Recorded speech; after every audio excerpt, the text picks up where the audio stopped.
Thank you. All right. Well, let's jump right in because we got a little bit more limited time today.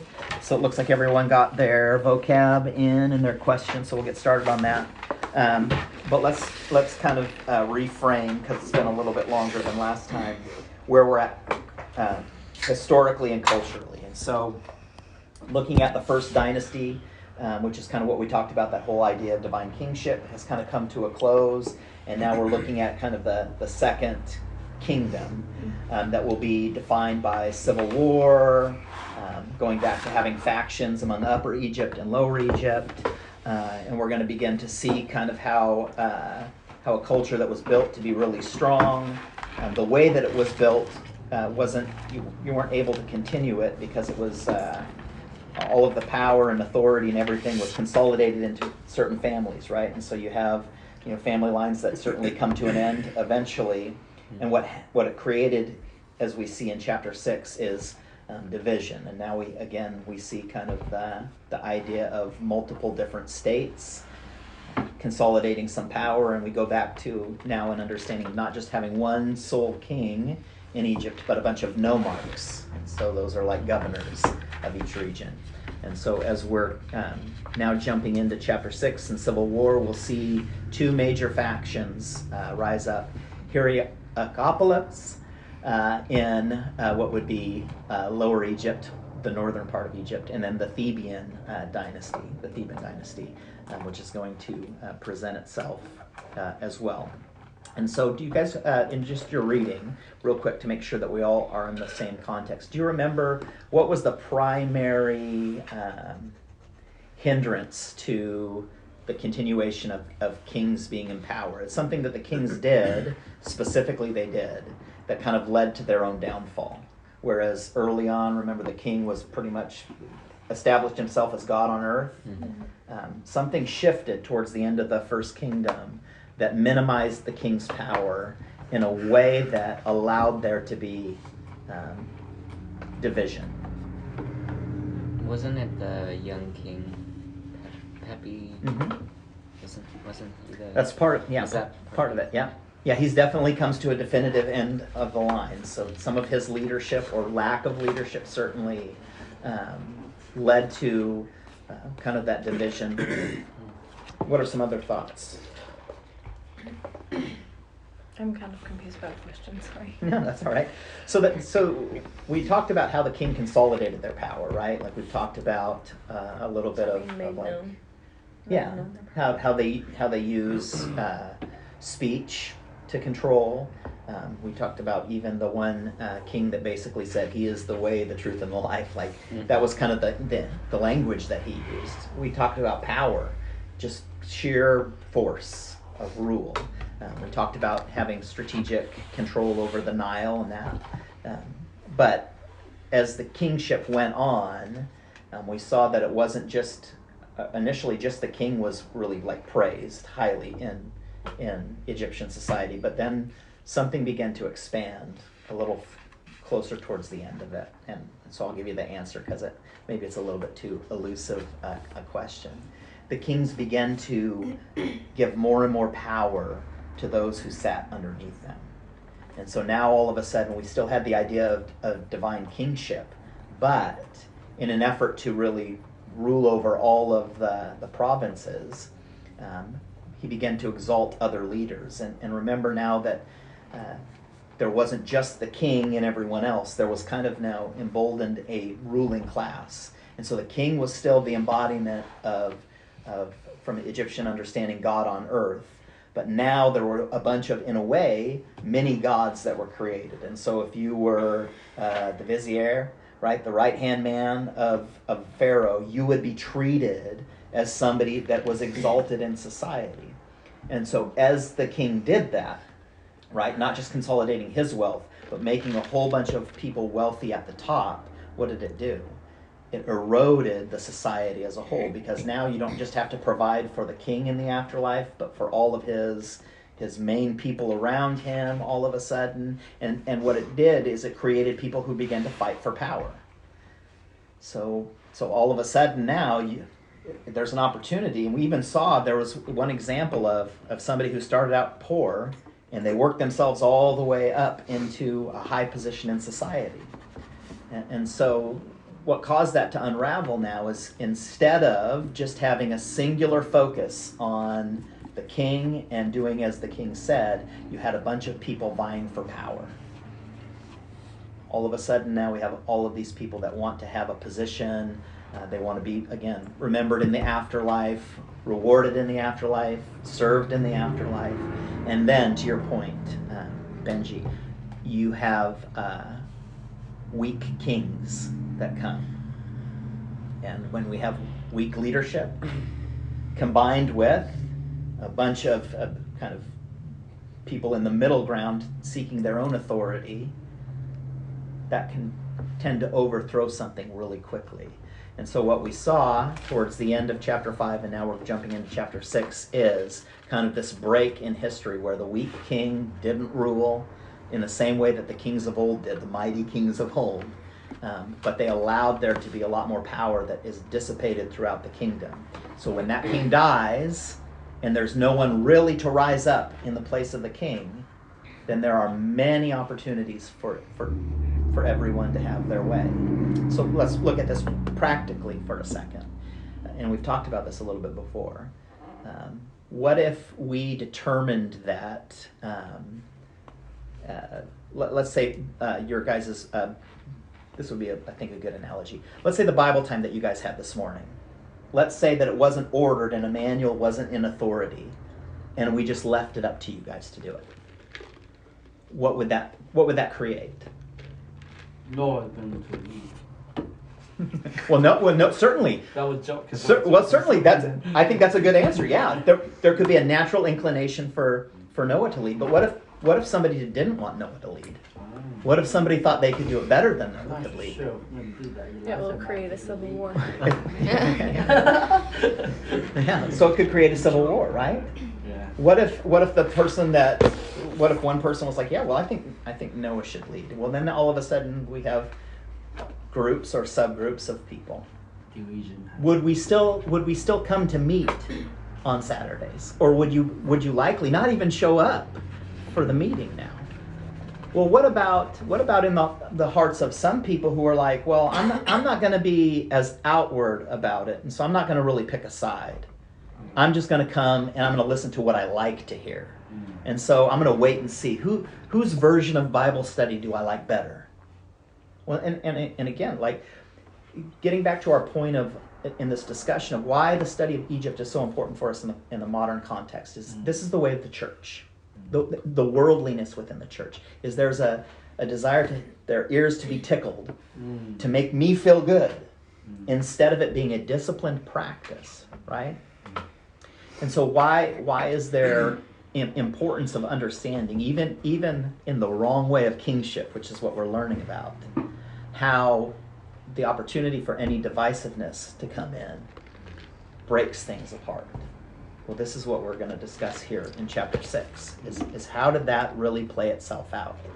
We must, if we are truly going to be a people of the right king, the true king, we must be a people who understand the proper order of kingship, that understand the proper order of unity under kingship, right? Because the pharaohs of old, right, improper was to use power, to use money, to use prestige, to use all of these worldly things to build somebody up. And yet Jesus doesn't operate in that same way, right? As King of Kings.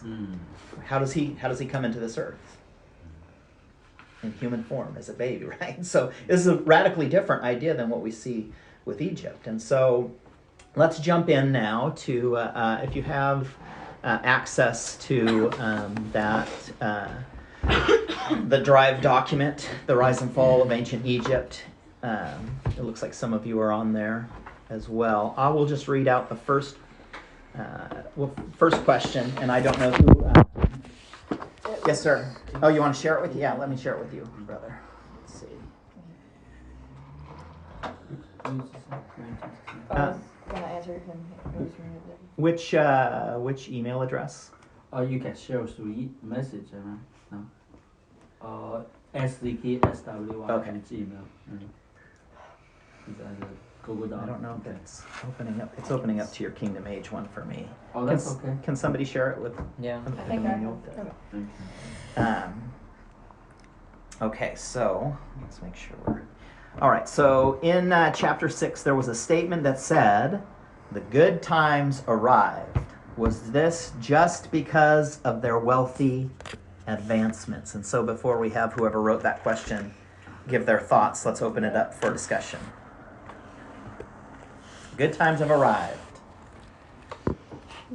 It's a great question, by the way, when we're thinking of the context of civil war. We're talking about the good times arriving.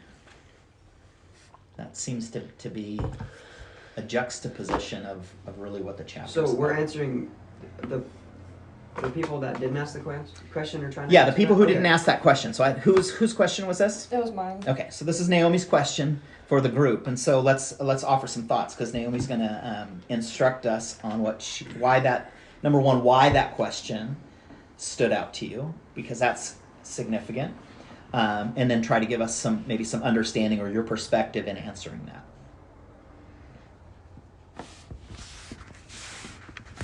I kind of don't remember a ton of the chapter because I read it so long ago. Like I did it, I think the day after, so I don't. So does anyone remember any good times in the midst of all of this difficulty and challenge?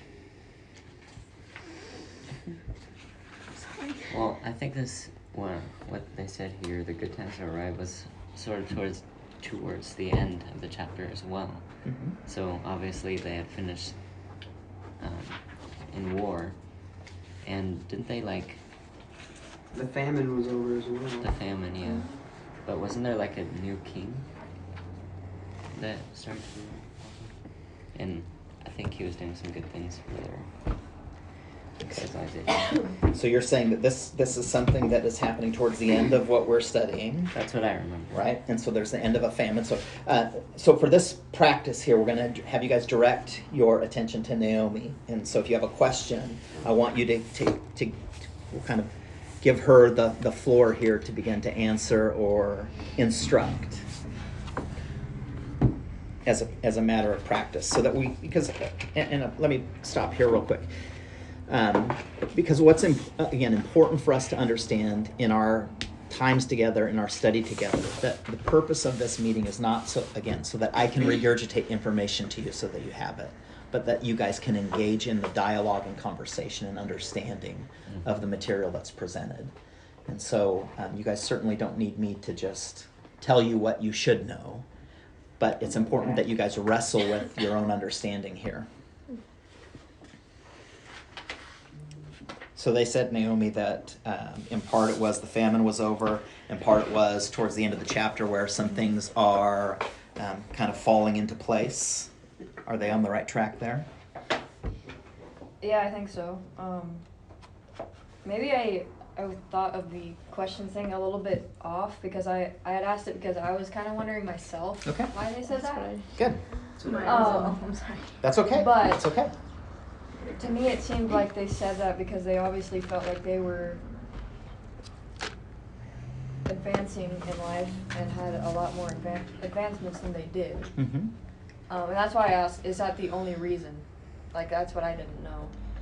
Perfect. So. So who asked the question from that perspective of I want to know more? I don't Everyone, I'm understand. pretty Okay, perfectly fine. And again, one of the ways, just to give some framework here, that we want to study history is definitely with that mindset of finding information out. But let me just encourage you again, whenever you come to a point where you're wanting to know a question or understand a question, the first thing I would encourage you to do is ask yourself, why does this question stand out? Why is this important? So just even feeling like I need to ask the question informs me that this seems to be something significant. And if it's significant enough for me to ask the question, then there's probably some context that I need here. And so I think you guys answered it pretty well. But let's remember what this second period was defined by.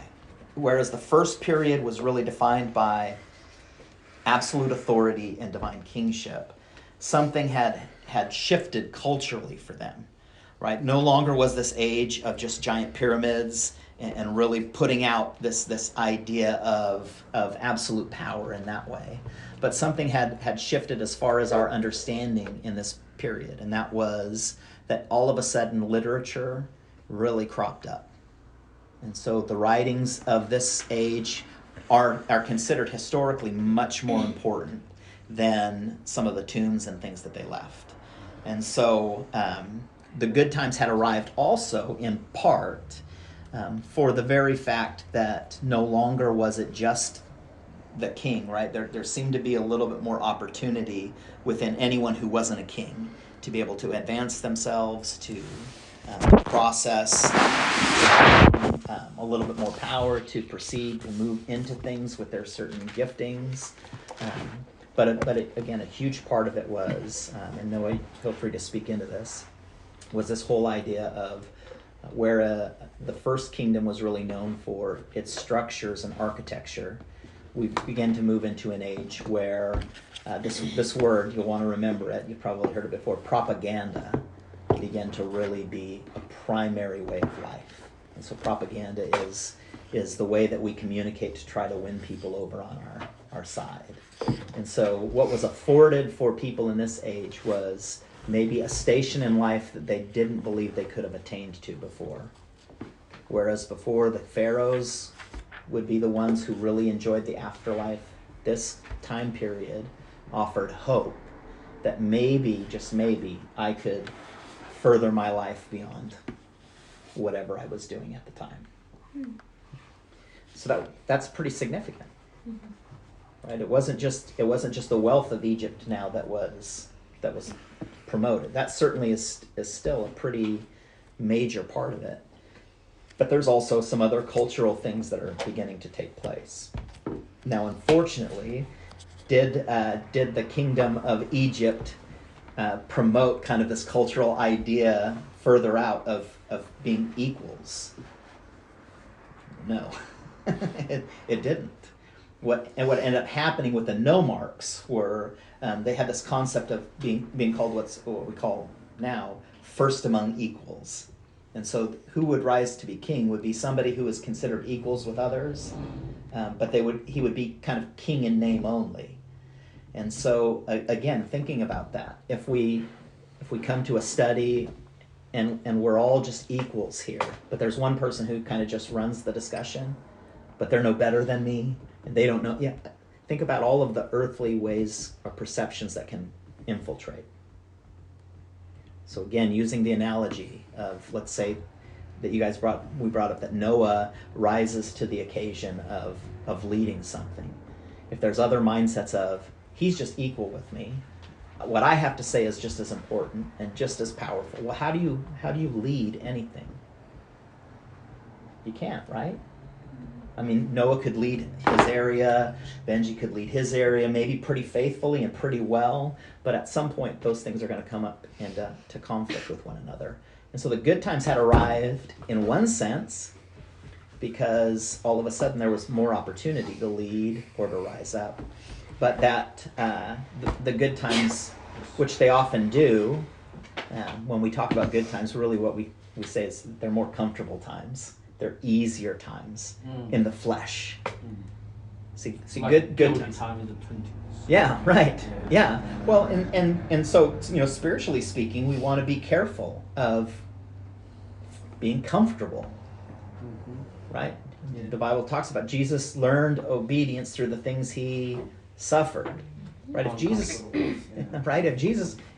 learns through difficulty and challenge and that the Father has laid before him, then too we understand historically, right? Good times lead to bad times often. There's actually a saying, it's something to the effect of strong men or good men will lead to good times. Good times will promote easy living. Easy living will create bad men, comfortable men.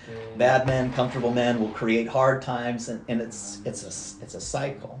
Well, we don't have to follow that cycle if we learn the practice of discipline. So I think excellent question, Naomi. I think that has a lot of really important perspective for us to really understand this second age was the idea of good times and comfort, but that divided the kingdom. And so now we have multiple different nomarchs who are trying to rise up. And this is where we see the rule in Thebes, right? The Theban dynasty began to push back against Hierarchalypse. It's a tough word to say. And the kingship that was there. And so now we see that we have a full-blown civil war where they're fighting for what? Power. Power. And how do we gain power? The hearts of the people. They're fighting for the hearts of the people, for their way of living, for their way of understanding. And this is where we get confusion when you serve multiple gods. And I think we'll actually jump into some of these questions. And when we serve multiple gods, but my version of God is the right version, right? Like I'm a king of Horus, and then you have I'm a king of Ra, or I'm a king of this one or that one, right? What that creates again is a bunch of division, even in the sense of like their worship. And so let's move on to question. yeah, go ahead. Can I rephrase my question? Yeah, go ahead. Okay. And if you guys haven't asked your questions yet, you can feel free if you want to reframe them. That's fine. Naomi, did we answer your question satisfactorily? Yeah. Okay. Any other thoughts that you wanted to offer? I don't think so. Okay. Good. Let's go to question number 2. In chapter 6, we read that Intef was a confusingly popular name. Is there a reason? So whose question was that? That was my question. All right. And you have a profound answer for us, or you were just asking I questions? was just confused because I was reading through it and I was seeing it so much that I was like confused on which king was which and stuff. With most of the names too, it wasn't just that one. But. Right. So Intef. So part of that answer could be really easily for you to understand in the sense of your grandfather and your father share the same name, right? And so why? Let's ask ourselves, why is that significant? Why do you think that your grandparents named your dad after your grandpa? To keep some, like a, I don't know, legacy is not the right word, because, I mean, it maybe could have been for something, but none of us are named Tim, so whatever that was has not been passed on any further. But, do any of you guys have a middle name, Tim? yeah, my middle name's Timothy, yeah. So in some fashion, it's still passed down. True. Yeah. I see it as a way of honor, a way to be, like, to hold on to, like, your father's name. It's like an honorable thing, especially back then. And that's kind of what the same name of a king is representative of too, is kind of like passing on the honor of the king and what the king represents, because names represent things. I don't know what that name means, but that's my understanding of that. So yeah, good point. So thinking of your name, your first name, does it hold value? Do you guys know what your name means? Yeah. Yeah. So it has value, right? In naming you, there was a purpose behind why your parents gave you that name, right? There's a spiritual understanding we know from biblical text, and it was certainly true in Egypt as well, that we name, we have certain names that hold significance. So for example, all of my kids have K names. That wasn't just a coincidence. We prayerfully considered that God would choose their names, and there is in part significance to what their names mean. It holds some weight. Well, in the same way, Intef, remember, is multiple kings, right? So we see multiple kings with that same name. So part of it is in Egyptian culture, did they just have the names they were born with, or do we see that culturally speaking they would take on specific names for themselves? See, so the way that names were given back then is radically different than we do. So Intef the First wasn't like, I'm going to call my son Intef Jr. That wasn't the mindset. He would have been called something, and then when they became king, remember they took on not just names but titles. So we have to understand that Egyptian history of names is not as significant for the name itself, but for the title that it held. And this is where we get, yeah, go ahead. I don't know the Egyptian tradition or not, but in China they have 2 ways to name a king in sequence. In one dynasty, there is a name when they are inaugurated. They choose a name first. Then there is a name when they buried. The others contribute the name. So Yeah. Similar. Similar as well in Yeah. the tradition of. Yeah, and so again, understanding we've even seen examples of kings changing their names, their titles, Yeah. which again they attach. So they attach their name not just to the title that they hold, but generally speaking, they attach their name to a god Yeah. that they worship, Yeah. or a god that they represent. So we have the Horus name or the Ra name. In fact, the pharaoh that we know most is Ramses. So my question is that is a pharaoh and a king are different or the No, same? same thing. Same thing. Okay. Yeah, same thing. Okay. And so when we see Ramses, who we know from biblical text, right? Mhm. That name Ramses comes first from the first 2 letters of Ramses are R-A, Yeah. Ra. And so Oh. Ramses worshipped primarily Ra, who is Sun considered god. the son of Ra, right? The sun god. Yeah. And that will hold significance for us in our proper understanding of Egyptian rule. And so we know that he defined his power based on Ra. And so, yeah, Esther, I think this is, again, a really excellent question. Why were there multiple Intefs, and why is that confusing? Well, because if I am the second, Intef the second, and my father ruled really, really well, and he had a lot of power, and I'm coming to the name where ceremonially I'm going to name myself, I'm going to use Intef in part to define who I am. And basically what that's saying is I am a continuation of what went before. But again, it's not just naming myself after my father. I'm naming myself after that version of God who I see as powerful. Or we'll see names that mean like the uniter of the 2 kingdoms, because that's the propaganda that I'm selling. Does it matter whether I united the 2 kingdoms or not? No.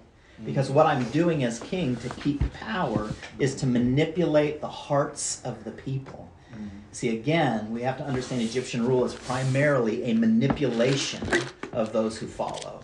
Improper leadership is a manipulation, right? This is where we see culturally now that people will promise, I'll promise to give you what you want if you'll just follow me. Well, does it matter? No, I'm not concerned with necessarily giving you what you want. I just want you to feel like I might. Keeping you stuck in this hope.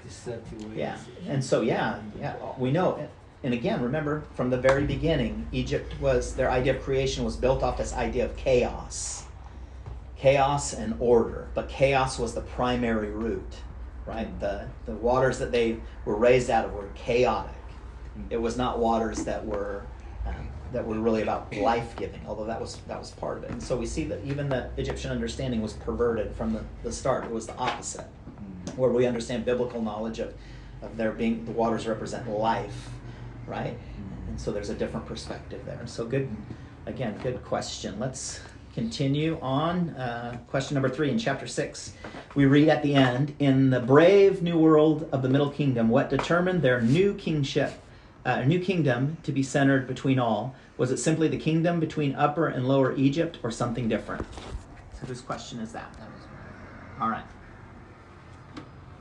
So what, really quickly, what struck you? Why was that brought to your attention, or what was significant about that for you? Well, I've heard before, like, I think in previous chapters, how there was a center kingdom that they called center because it was in between Upper and Lower Egypt, where the sun rise and sunset. But I didn't really know if that was the same in this case or something different.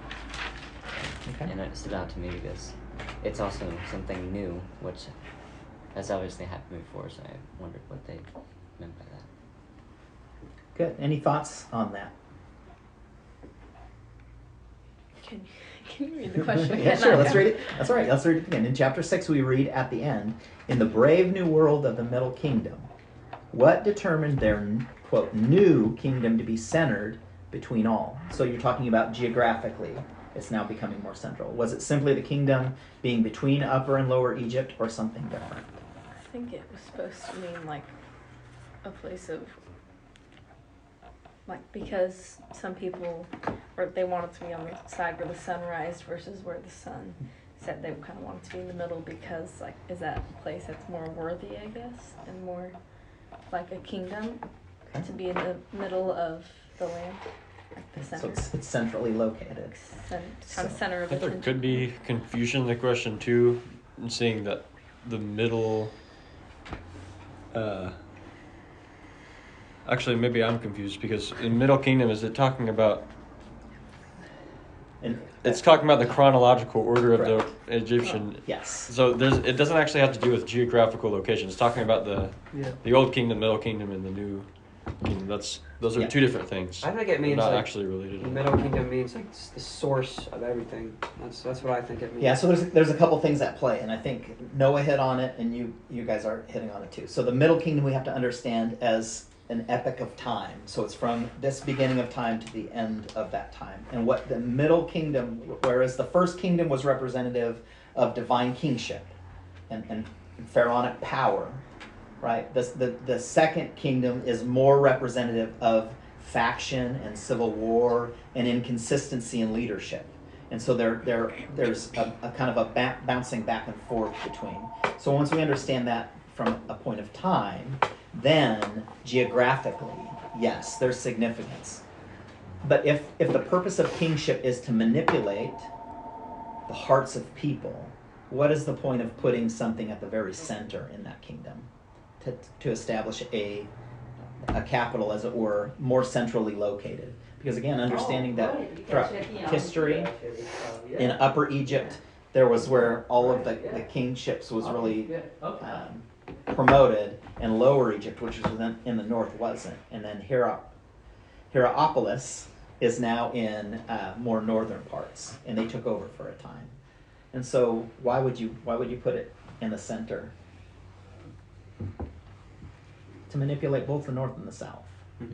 It's a strategic position since the North and South were originally in opposition. Kind of controls both. Yeah. You guys, Militarily, it was Yeah. significant. Spiritually, it was significant because now I can influence, both of the gods of northern or southern, Lower Egypt and Upper Egypt, and so everything was calculated to consolidate power. And so if I can move towards the middle here, what that might do is pull the people that I was at war with back into my orbit. Was the purpose to be a benevolent, kind king, that we want to treat this region better? No, it was about self-serving. How do I get control over the situation? And so this also kind of informs us of how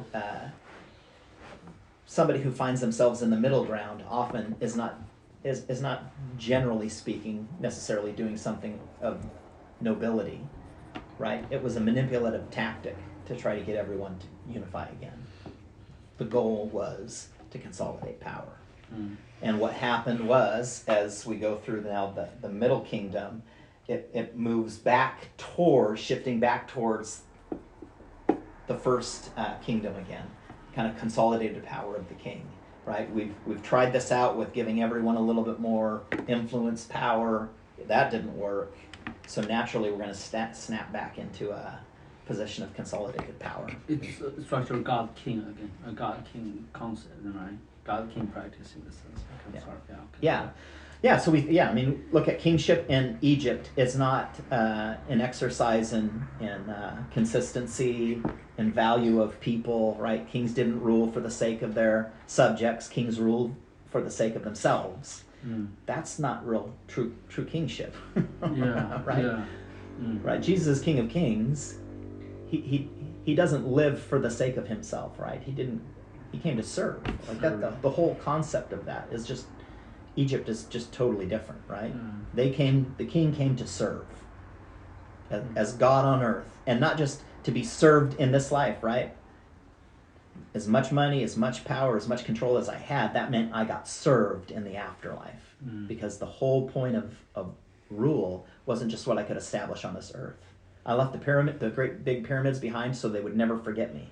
Because if I'm not forgotten in the afterlife, I'm going to live a more luxurious, comfortable, powerful life. For self. Self. Yeah. Very self-focused. All right, number 4. Intef called himself the son of Ra.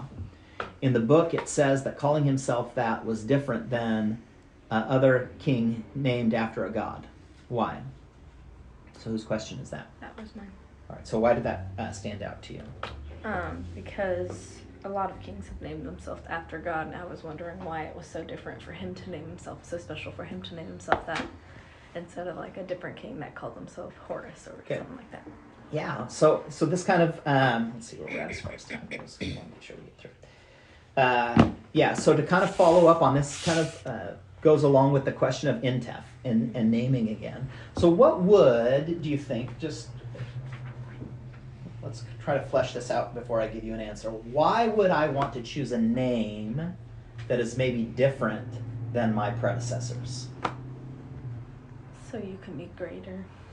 So I can be greater. You can be different. I can be different. Any other thoughts? Maybe a change of ruling class, ruling person. So Yeah. you don't want to have anything to do with the former Right. difference. That's good insight, right? I want to distance myself from the way that former person ruled. This would be particularly happen when you had a weak king or weak kings before you. If you've had 70 years of unhealthy rule and things are crumbling, do you want to be identified with that, or do you want to separate yourself out as much as possible? Right. So there's a piece of that, but then there's also kind of again where we see this idea of there being multiple gods. This is a way for me to set myself apart from those who went before me. So if everyone was a king established under Horus, now I might be able to have my own image created, right? Because I'm doing something different. And so I'm promoting now Ra, that I'm the son of Ra. Yeah. And this would carry power for them because they would understand who Ra was. But this would be, to Emmanuel's point, this would be a vastly different way of life. And so now I have the freedom to not, when I say son of Ra, that carries something mysterious, unique, and different than me saying son of Horus. Because if there's been the son of Horus for the last 2,000 years, I'm going to associate in my mind all the good, all the bad, and everything with that. So it creates an opportunity for what? Manipulation. Again, understanding the whole point of the Pharaoh's rule was to manipulate the hearts of their followers. Why? Because the more power I hold, the more wealth I hold, the more influence I hold in this life, I can build for myself a kingdom for what? For the afterlife. And so it is truly, go ahead. First, the Horus. What kind of god is that? Ra is a sun god. So Horus Horus was a falcon. He was represented as a falcon, Okay. and so understanding the multiple gods that they have, there's so much overlap between. In fact, we see in some areas there were certain gods that kind of got absorbed into other gods, where all of a sudden they borrowed their attributes to make them more powerful. And again, it's in the same way that we use media now, like newspapers or whatever. This was again their form of control was through creating these deities, right, that represented something. And so there's the crocodile god, and there's the sun god, and there's the fertility god over here, and right, all sorts of imagery. An interesting side note about Horus too is that, like mythologically speaking, he has a lot of parallels with actually Jesus, like representations. Because he's actually the direct descendant of Osiris and Isis. Do you have who actually supposed information read forward to me? I want to read that. Oh, sure. Yeah, I mean, it's... So the second question I want to ask is, when in the Bible Joseph married to a high priest daughter or something, that you can see there is a priesthood serving that God with the king or Pharaoh together. So when change God, the kingship is a priesthood also changed, right? So do you have some detailed information? And so, on things? did you guys catch what Emmanuel was talking about? How there's a shift in the way the offices of priesthood operated as marriage, different understandings, different perspectives come in. That's exactly kind of what's happening here. We're bringing a new perspective, a new way to do it. And who gets to define this? This king, the son of Ra. right? Intef, the son of Ra. I get to define what the kingdom now looks like. And what I'm going to do is I'm going to promote why it's different than the failed kingdom behind me. This is a same strategy that we use now in modern American culture with political parties. Instead of really promoting what is good, we kind of say, well, this is why they're wrong. So I don't have to really do anything good for you, as long as I can get you to see that my opponent or those who went before me, they were really bad. Again, the kingdom is not about serving people. It's about serving themselves. And so they had a whole different, now all of a sudden, instead of worshiping Horus and promoting Horus as the most popular god, now we've promoted Ra as this is the god that's really going to take us on to popularity, to promote something good within our land. All right, let's move on to this last question here. Number 5. Why did the king Intef call himself the confidant of the king in the narrow door of the southern desert? And I'm assuming that's yours, Elijah. Yeah, it's mine. Do you know the answer? No, I don't. All right. So why why this question? Because with ancient Egyptians, we've already talked about it today, just like the significance of names and stuff. So, and I didn't really understand the significance of that name, so I was curious. Okay. So, kind of getting back to our point, a lot of similar questions, by the way. I want you guys to notice how all of these things tied together. So, the narrow door is like the small passageway that leads between Upper Egypt, which is in the south, and Lower Egypt, which is in the north. And so he's using that name as an authoritative stand to basically tell people what they have to believe. Right. Kind of like the middle thing. Well, if I represent myself as I am all wisdom and all power embodied. Again, understanding that if I was the Pharaoh and I said that, your choice as commoners would be to either rebel against the king and meet certain death, or to say, yep, that's who you are. And so again, using this idea of propaganda, which is going to be really important for us to understand. This is nothing more than kingly propaganda. Right. It doesn't matter whether he really did anything great. What he did was promote, this is the truth. This is what's happening. I'm unifying the kingdoms again in a form or a fashion. And I'm going to do it through this narrow door. And so it carries, again, this imagery of a king who's in control, who's in power, who understands. He's very purposeful, right? Think about rulers throughout world history. One thing that all rulers share is a bit of charisma, their ability to convince people. So let me ask you this, historically, and we'll close on this and I'll give you your assignment for next week. Why did Hitler ever come to power? Because we understand Hitler as a very evil person, historically now. How did somebody truly that evil, that murdered millions of people, how did they ever come to power? Because he was smart.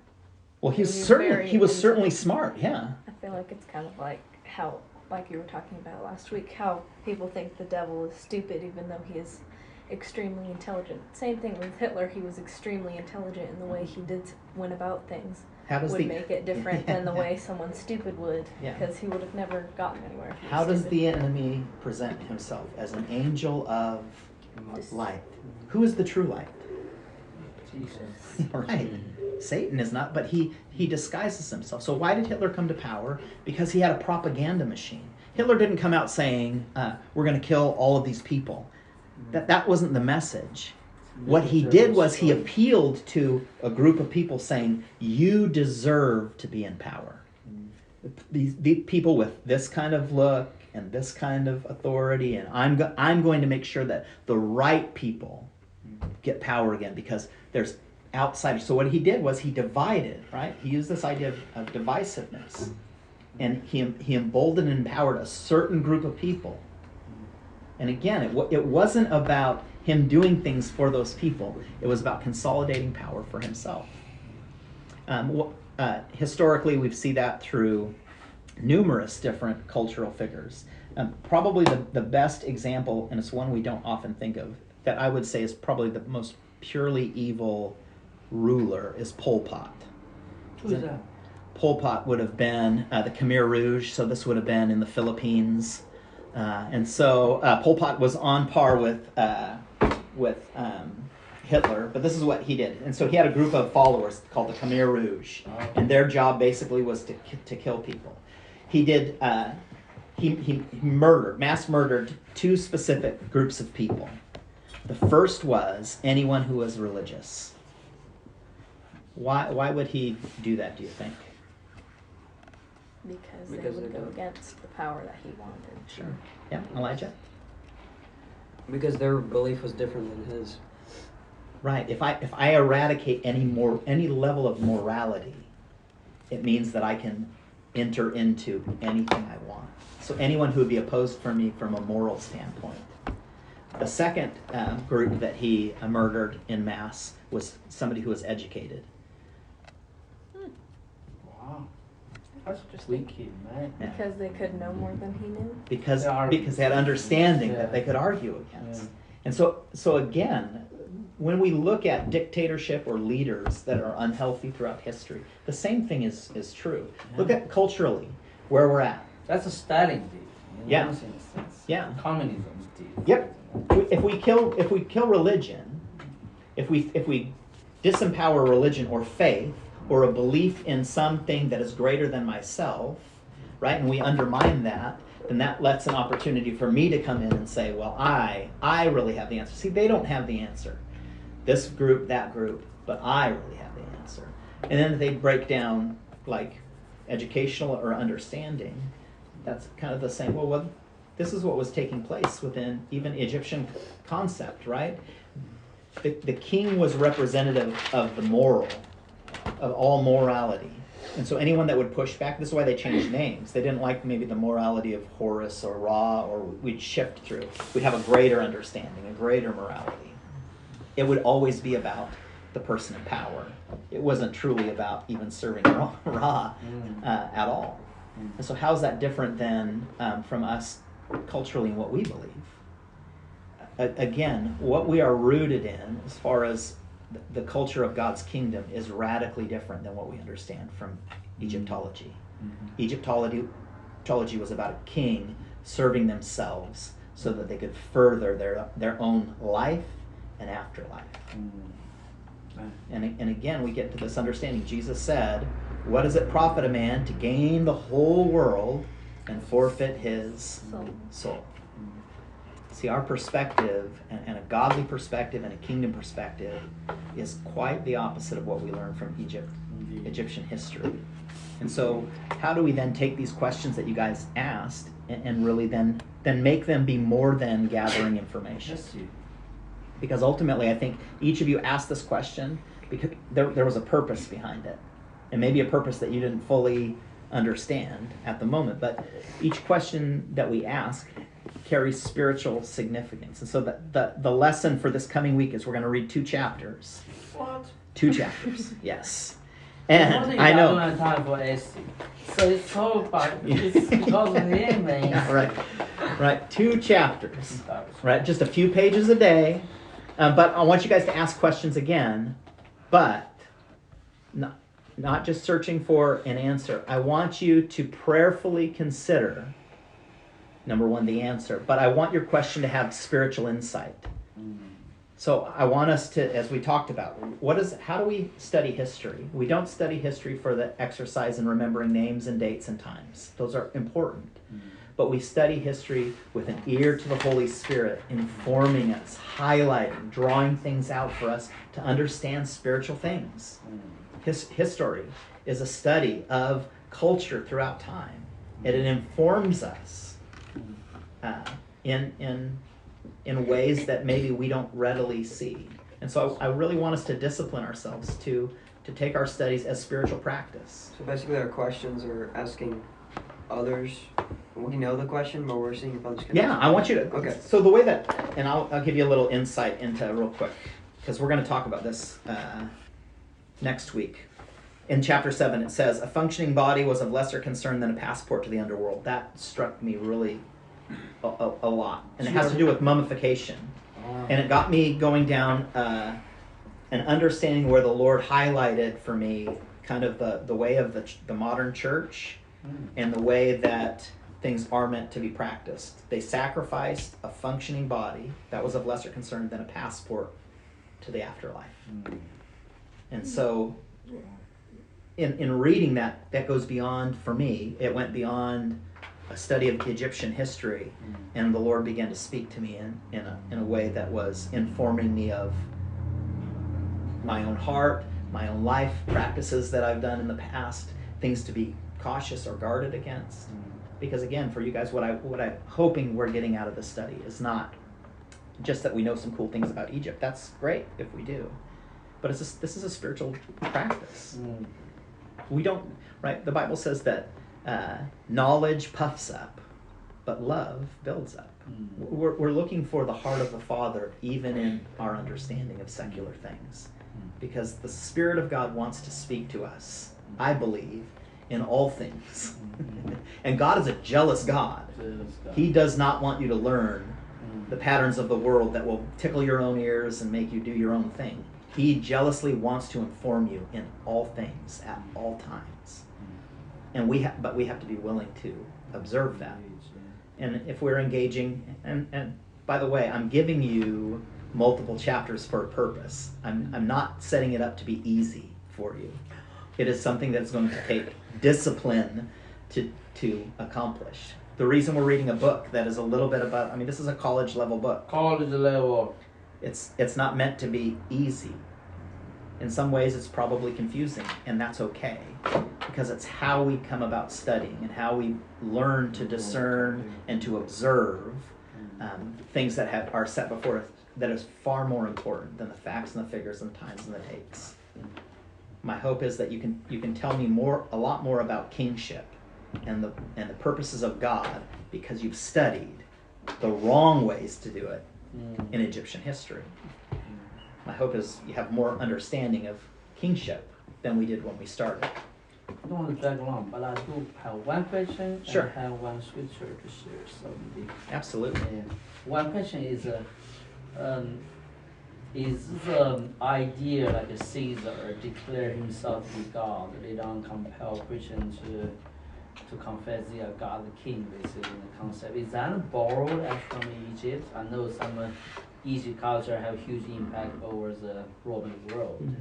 Is that have some lineage there in a sense, or it's a separate development? Yeah, well, no, I think historically we understand that. The Egyptians borrowed from the Middle East, and Romans came after. Rome really was representative of the world in the same way that Egypt was. Rome was to the New Testament what Egypt was to the Old Testament, right? Yes. The ruling power of the world. So Rome came to power by borrowing things from every culture and absorbing it into. And when we talked about this actually, and what we know to be true is, right, biblical understanding starts at the beginning. So what Egypt probably did was borrow things that they had heard from the Israelites and some understanding from there.